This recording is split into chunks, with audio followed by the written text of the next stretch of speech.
Hello guys, a short update video again from me. It was a long time no updates because I made some deeper modifications in the cockpit. So I replaced some PCs, I switched to the Microsoft Flight Simulator 2020 as a basis for my home cockpit.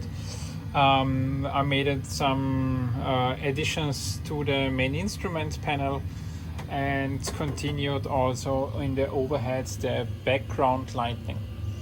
So if I turn now off the light here, for example, you can see that on the right hand side the full modules are already backlit. Some gauges were also changed. On the left hand side there are still some modules like the electronic panel and the flight control panel left, and also the aft, the overhead panel, which need to be backlit during some work. Another addition, I'm not sure if I covered this in one of the last videos, but I guess no.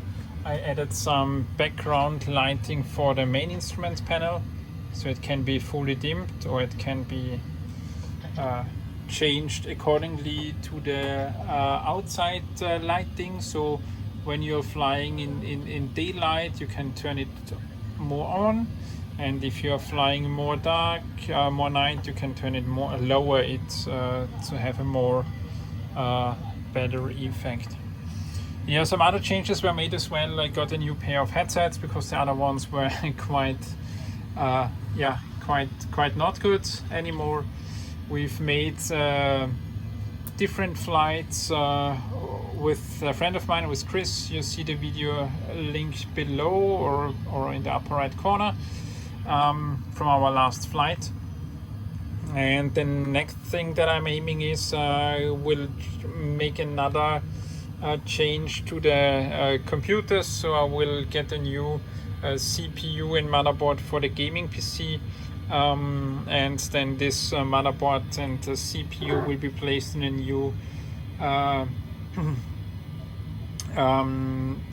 for a new PC, to exchange the PC which is controlling the FMCs, which is controlling the ICAS unit, to have this also updated to a better version, like I think it's an Intel i7, but also an 8 version, and now it's running an office, mainly an office machine, which an i3 version, which is honestly quite good running, but of course a little bit outdated, and if I make that a change, I will change this as well. The next thing which I will be covering is to replace, maybe that I need to take further measurements. This is one 19-inch old VGA monitor, which sometimes has some issues. And behind the clock, of course, there's this, I think it's a 4-inch separate HDMI screen. And I try to replace this both and the clock with older used, I think it's a 22-inch or maybe a 24-inch. A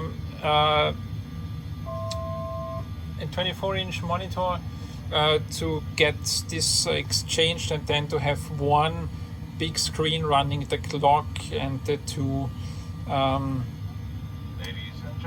primary flight instruments on the captain side. The drawback is that the function of the alternate steering wheel will get cut.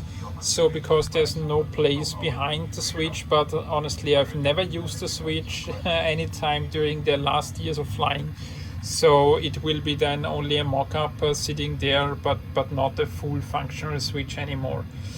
That's the status. I also tried to take some measurements from the first officer side as well, the clock and the main instruments. But it's a little bit out of scale there, and therefore it's very hard to find an appropriate monitor which will fit in there.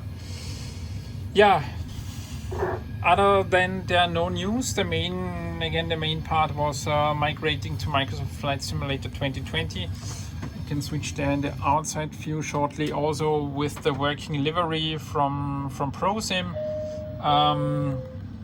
which is all working.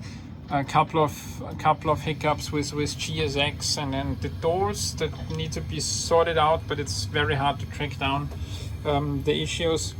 And yeah, so in the pedestal nothing really changed. It stayed all the same, and no other modifications were made. So this concludes my update from November 2022. Yeah, I'm looking forward for hopefully more flights in the future, as all is now starting to work again. It's definitely is more fun when of course all is working, and not that you have some issues during the flight, which is the baddest and saddest thing of course it could ever happen to you. Then thanks for watching, and see you next time. Bye bye.